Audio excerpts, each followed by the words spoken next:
Hi, everybody. Welcome to Discover College Soccer. Today, I'm lucky enough to be joined by Coach Greg Henson up at Ferris State in Michigan. Welcome, Coach. Great to be here.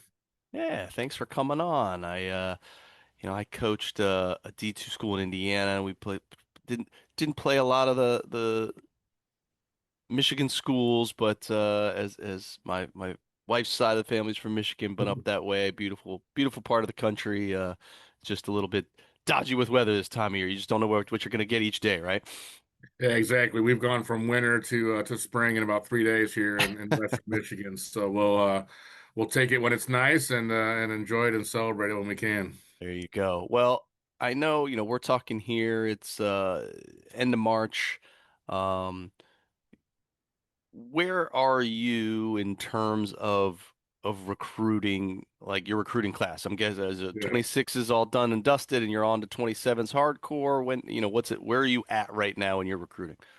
Yeah, I think we've kind of settled into a pattern that I think works well for us, and so I kind of call it like we're in a one class pattern a little bit. So our 26s are pretty much done. Our active class right now is our 27s. We're looking to bring in, average size class for us around six, maybe eight players, depending on how things transpire at the end of the spring, right, and next fall. But and we've got three commits right now, and a couple other offers out and stuff. So we're right in the middle of it, the heart of it right now. Our goal, which never, seems to come around, but that's all you got to set goals for yourself. Our goal is we'd like to have our current, like I said, our current active class, which right now is the 27s, wrapped up by August. And then we can focus on the season. So August to November, just coach soccer, coach the team that's here on campus. And then at the end of the season, postseason, pick up the next class, which then would be the 28s. So not that we're not talking to 28s now, not that we're not recruiting and identifying and creating that board, we are. And we're obviously always looking for great players. So it's not that we're completely done with 26s, right? The right kid comes along, right player, right position, all that. We'll still do that. But we kind of focus in on one class at a time. And the thing is, right now, we have the ability now at Division Two with the rule changes to speak with 28s, where the D1 has to wait till June 15th still. But everything changes on June 15th, right? You know what I mean? Because we can talk to somebody, we get an audience that maybe is not really real, right? You know what I mean? So it's kind of like you gotta. I don't want to say it's D2, but sometimes I think I've learned in my longevity of doing this. You want to get out, you want to jump into the big pond and with the big dog, so to speak. But sometimes it makes it life easier if you wait your turn a little bit and, and let things settle where they're going to settle and then go from there. Yeah, absolutely. Well, in in this recruiting process, looking at 27s, like where do you like to go see kids? Where are you watching games? What tournaments are you at? Showcases, etc. Well, I think so. We're on Western Michigan, right? So we're about 2 to 3 hours, depending on which part of the Detroit metro area you're looking to get to. So that's a trip, right? You know what I mean? So for us to go over and there's a wealth of talent in the state of Michigan in terms of clubs, and you're talking about Nationals, Hawks, Jags, Liverpool, Midwest United, the Tigers now just jumped up to GA, I believe, and some of the ECNL teams and stuff like that. There's like 7 or 8 teams per age group that are playing ECNL or GA. The challenge is that most of them, like I said, is about a 4 to 6 hour round trip for us to get over there to see them. Plus, it seems like anymore, none of these teams play at home, right? They're always on the road. So we're out traveling, and we're looking to get the most bang for our buck. So we're typically hitting, one or two ECNL RL showcases, one or two GA showcases, that we're looking to go to, even though we might not always be landing, the majority of our class out of those. We know the talent's going to be there, and the breadth of talent. So that type of thing. So that's typically where we spend most of our time. I think the majority of our roster now, we still have some, and I can't keep all the acronyms straight if I'm being honest with you, because I'm out of the youth game. But like the E64, the National League, all that stuff, we get players from those levels as well. But we're not necessarily hitting those events as hard, right? So that it's sometimes that's because of our ID camps, that's because of players finding us, and those other things that happen. So we spend most of our time in the ECNL, RL, and GA landscapes. Okay. Well, whether it's at one of those events or you mentioned ID camps, kind of wherever it is, what makes up that hierarchy of things you're looking for in a player both on and off the field? Yeah, I mean, I think there's Same thing. I mean, it's not rocket science, right? I mean, I think all coaches were kind of looking the same way. I always tell players when we're looking, or what are you looking for? We get that. That's the FAQ, right, in the recruiting process. What are you looking for in a recruit? And you got to be an athlete first and foremost. I always joke like our strength coaches get mad at me, but they can only do so much to make you bigger, faster, stronger. You kind of are who you are, right? So we need good athletes. We need players that are good on the ball, technical on the ball, can play in tight spaces, have a decent tactical awareness of what's going on in the game, and not just what to do, but why they're doing it is kind of the bigger thing, right? So we start from there. Those are like in the academic side, those are the prerequisites, right? You got to have those things, and then we're looking for more specific things from different players. And what I always tell players is the biggest thing we're looking for are competitors. And it's easy to say you're competitive, right? You don't want to lose to your little brother or little sister at checkers or whatever else. You hate to lose. You love to compete, but we're looking for players that thrive in competitive environments.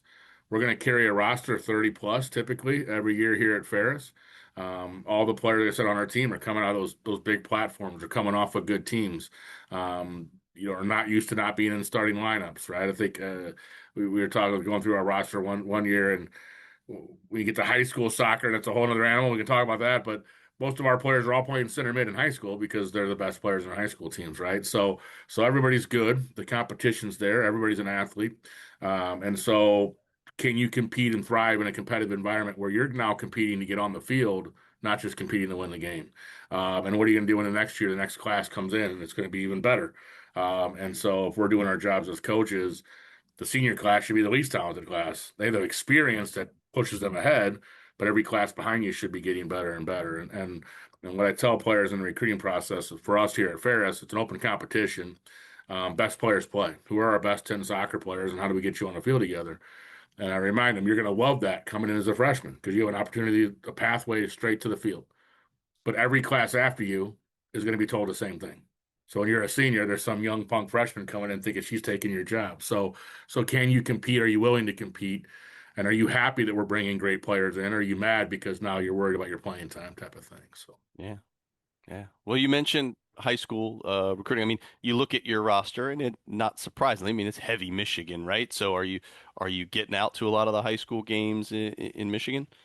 no is the answer, right? So Yeah. again, we're west side of the state. We're about 50 minutes north of Grand Rapids, right? So just kind of where we're located. So I try to, this has kind of always been my thing. I try to get to every one of our seniors to one high school game. So I'll reach out to them in the next couple of weeks, our incoming class, and say, hey, send me the best games on your schedule. I don't care if you lose. I just want to see a good soccer game. I don't want to watch you beat somebody 8-0 and go home at halftime. So we'll try to do that. So sometimes we've actually picked up a few recruits from that type of an environment, right? Just kind of accidentally being in the right place at the right time. But typically, no, we're not gonna go out and see it just because of the ROI when it comes to the budgets to go watch two teams play, and it be a 2 hour, 4 hour, 6 hour round trip doesn't really work when we can spend that same money to go somewhere and see 200 teams, or 20 teams or whatever the case may be in a different showcases. So we don't spend a lot of time and effort in the high school area.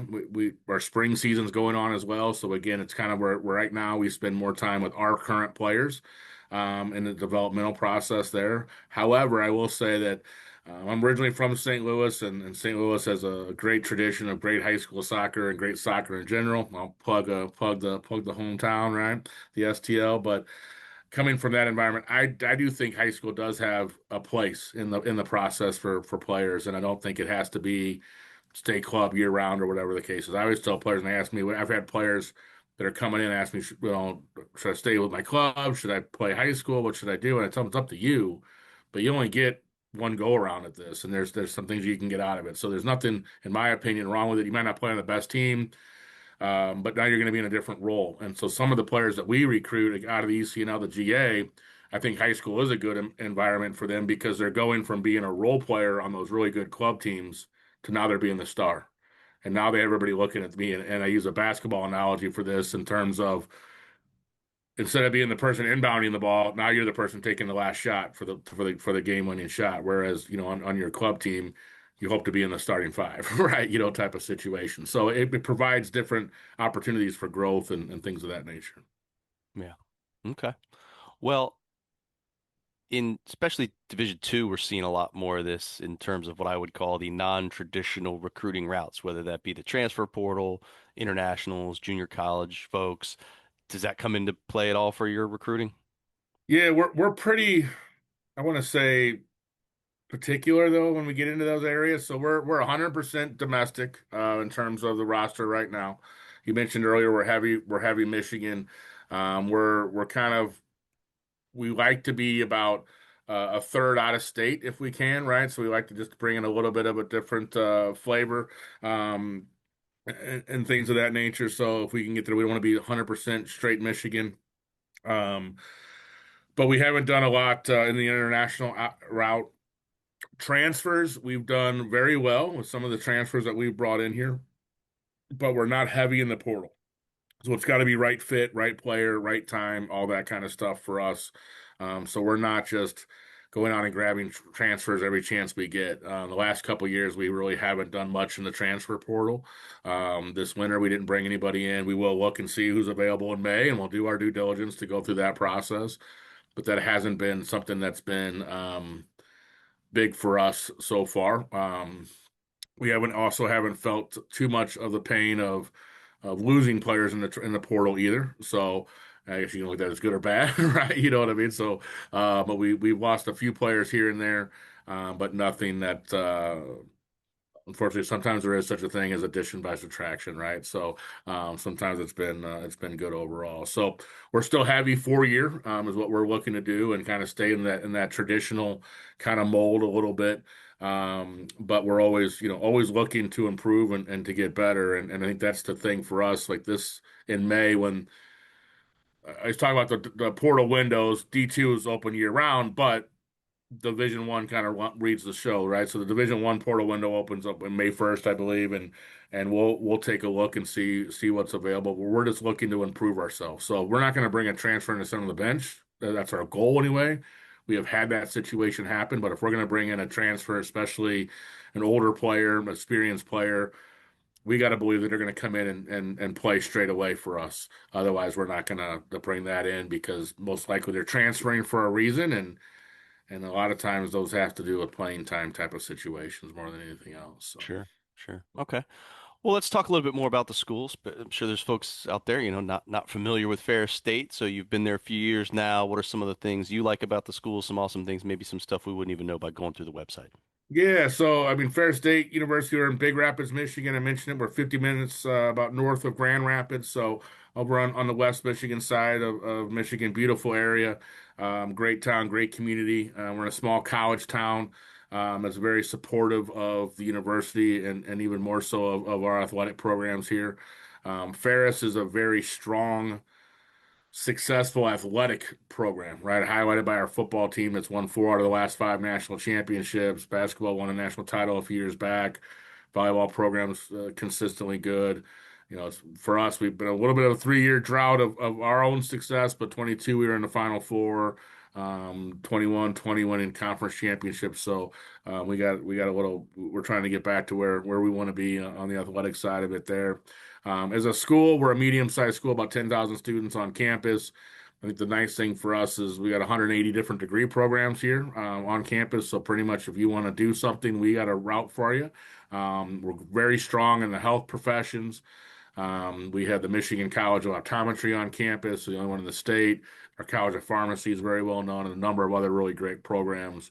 So when you look at our roster, there's not like it's all education and business or something. There's people doing all kinds of different things that have opportunities here at Ferris. And so I've been here for 7 seasons already. It seems crazy to say that it's been that long, but it's a great landscape, and we're in the GLIAC conference, which is a very tough. I think everybody says this, right? It's the toughest conference in the country, but ours really is one of the toughest. We got a perennial power and a rival down south, and I'll leave it at that. But that we got to deal with there, and then the rest of the schools is really top to bottom, just real tough. And so it's hard for us to you got to battle to get out of the conference, much less the region. And our region, the Midwest region, is really tough as well. So I think the big thing for me right now with the landscape of college athletics is really the Division II really offers student athletes a tremendous pathway that most D1 schools can no longer offer. And that is a pathway to championships. And so, I mentioned our football team's won 4 out of the last 5 national championships. Our volleyball team, I think, has been on the Sweet 16 or Elite Eight level every year since I've been here and beyond. And we were in the Final Four in 22. Men's basketball has won a national championship. So my point is that every year, this is a plug for D2 overall, every year, every D2 school has an opportunity to go win a national championship. Our D1 counterparts, especially at the mid-major or the low-major levels, and especially in women's soccer, do not. And that's just a fact, right? So if you're a player that's not getting recruited Power Four or legitimately recruited Power Four, and you want to go play on the national level, D2 is a better avenue for you than those smaller D1s, right? Now, there's things that D1s offer that D2s don't, so you got to weigh that thing. But that's one of the recruiting pitches that we always that's who we recruit a lot against, the neighboring mid majors conferences here, and that we're always selling is an avenue and a pathway to go play on the national stage. And so I think there's not just about Ferris, but D2 soccer plug as well. Yeah, no, absolutely. Well, let's I guess we'll fast forward now. Let's say it's October. You're in the heart of that rough and tumble conference schedule. Walk me through what does a typical week look like for your players in terms of winter classes, practices, meals, game cadence, all that kind of thing. Yeah, so we've been fortunate to kind of over the years and trial by error and from making mistakes early on. And I mentioned earlier, one of the challenges that we have is that we got a 180-degree program. So there's kids going every different direction at all different times. So we've kind of settled in a little bit, also based on some of our part-time coaches' availabilities, into like a 3 to 6 window that we kind of ask our players to avoid come class time, and most of the majors have been able to work with us, and we've been able to find some things. So we're a Friday Sunday league, so Monday's our day off. That's our recovery day for our players. Tuesdays we have a team meeting. I call it our housekeeping meeting at 11. So every Tuesday we're there. We're doing film. We're doing whatever else, compliance, so whatever we need to do, taking care of things. Tuesday and Wednesday, we in that 3 to 6 window, 3 o'clock, we're with our strength coaches in the weight room, and then 4 to 6 we're out on the training field. Thursday we start to focus now on Friday's opponent. So Tuesday, Wednesday, again, all internal focus on our team. Thursday we focus on the scout and game plan for Friday's opponent. Do our on-field deal as well. Play a game Friday.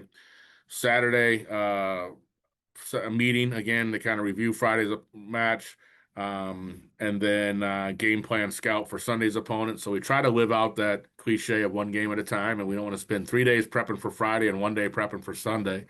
And then Saturday we do things a little bit different, I think, than some coaches. So we still have a 2-hour practice on Saturday. I know that sounds crazy in between 2 games, but we use the data from our GPS trackers as well as some minutes played thresholds, and we do a split squad practice. So generally we'll have one of our strength coaches traveling with us as well as at home. And so they're doing a recovery session with the 90-minute players or the heavy minute players.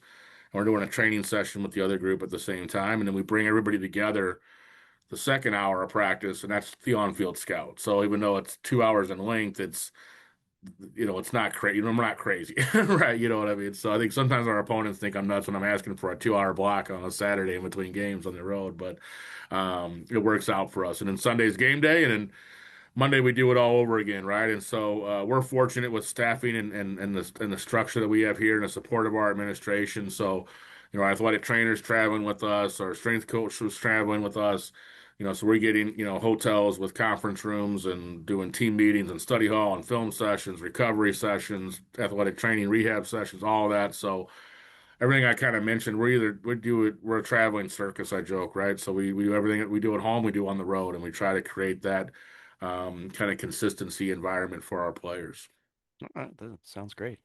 Well, let's talk a little bit more about the team. You mentioned kind of you're in that probably 30 to 32-ish roster size. What about the rest of the roster? Talking about your staff, who all's there, What roles do they play? Maybe what other support staff help out with the team?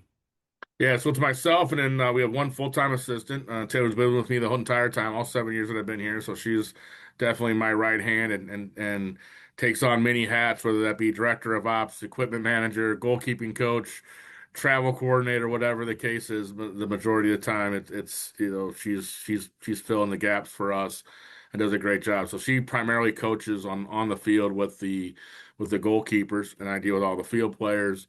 And then Justin Fox is our part-time assistant, and so he comes to kind of help and alleviate some of the pressures for me of dealing with 28 field players at a time and running sessions of that nature.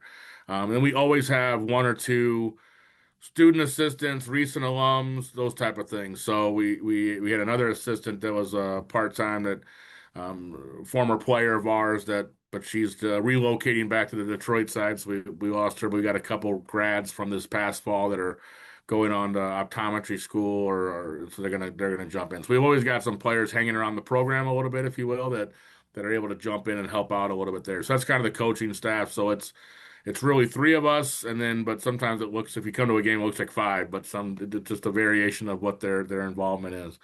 The nice thing is that even those extra players that are there, one of the things that it helps us with a large roster is that every player is going to have a connection, right, to somebody on staff, whether that be one of the former players that they're still friends with, or whether that's myself, Taylor, or Justin. We really focus on that to make sure, because there's such a large number of players, that every player has a coach that they can connect with and have that sense of belonging with, if you will. So, in addition to that support staff, we have our strength coach. Our head strength coach is involved with our program. Within his assistants, we generally have at least one of them, like I said, is able to be at our games, as well as a lot of practices and travels with us.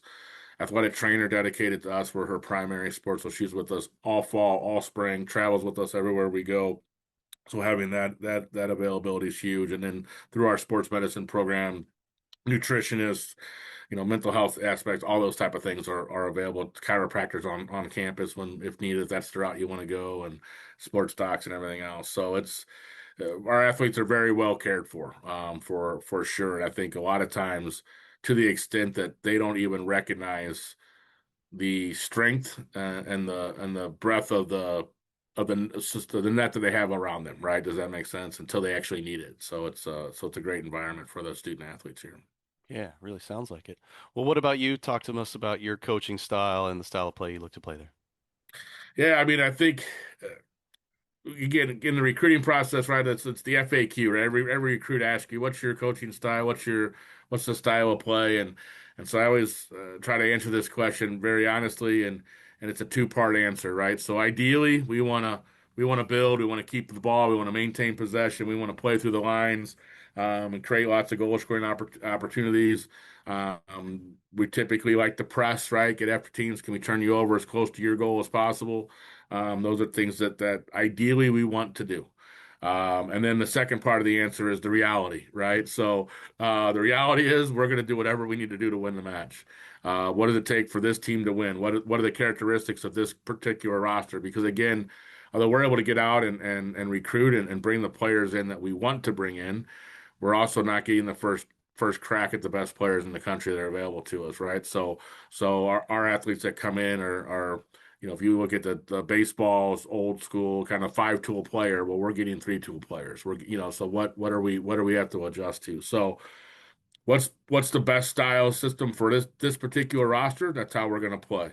What do we need to do against this particular opponent? That's how we're going to play, right? So ideally, right, we want to be. I think every coach will tell you, "Oh, we're possession based," and then you go watch them play, and you're like, "That's not possession soccer, right?" Those type of things. So I try to be honest in the recruiting process. We want to do this.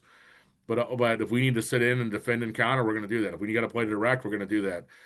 Again, I go back to what I mentioned earlier, my plug for D2 soccer and the opportunities to go play at the national level. Game one matters to us, and I think that's a little bit of the thing that's different again than our D2 D1 colleagues and those type of things. The first game doesn't always matter, right? I mean, but the first game of the year, it's a regional opponent that could come back to be the make or break in the algorithm of whether you get in as an at-large bid or not. So we got to win matches, and so we're playing playoff soccer from day one. We don't get the luxury of playing the beautiful game and playing the right way and some of the other catchphrases you'll hear from time to time. Yeah, I hear you. Well, I appreciate all the insight and everything you've told us about the school. I'm gonna leave you with one last question, and that is if you had one piece of advice for somebody going through this recruiting process right now, what would that be? I think over the years, a lot of things have changed. I think one of the things that one is you got to be intentional about it, right? So I'll probably give you two answers. One is you got to be very intentional about the process. If you're waiting for the phone to ring, you're not going to play in the college game. You got to be intentional about the process, and you also got to be intentional about what's the right fit for you and what you're looking for. Because coaching at all different levels across the game, different areas of the country, etc., every player that wants to play in college can. There's an opportunity to play in college soccer. There's schools out there that are begging for players right now. The question is not if you can play in college. The question is, are you willing to play where you can play? Are you willing to attend school where you can play? Is what I was trying to say. So you got to be intentional about what you're looking for, what's the right fit, and what are your non-negotiables. If the school doesn't have this, I'm not going to go there just for soccer. And I think those are the important pieces. And then the second thing is really simple. I think if anybody that's starting the process, create an email address just for college soccer. And that way, when you've committed, you can turn that bad boy off and stop getting all the invites to the camps and all the invites to everything else and all that other stuff. I always feel bad for the kids that use their high school email address that are just getting their inbox blown up. So create a soccer specific email address. Make sure you check it. And that's the other thing too. Email is still a valuable part of the recruiting process for us coaches. Remember who you're emailing, right? So a lot of us are old now and we're still going to look at email. So check it. If I can get emails to my phone, 16-year-olds can get it to their phone. I'm sure they can figure that out. So make sure you're checking your emails and responding and those type of things. But if you're starting the process out, dedicate an email just to college soccer. That way you can shut it off when you're done with the process. Great advice. Well, Coach, really appreciate it. Thank you for the time. Wish you the best of luck in the spring season. And if you get down to any of the ECNL events down here in Bradenton, give me a shout, all right? Will do. Take care. Thank you. Thank you.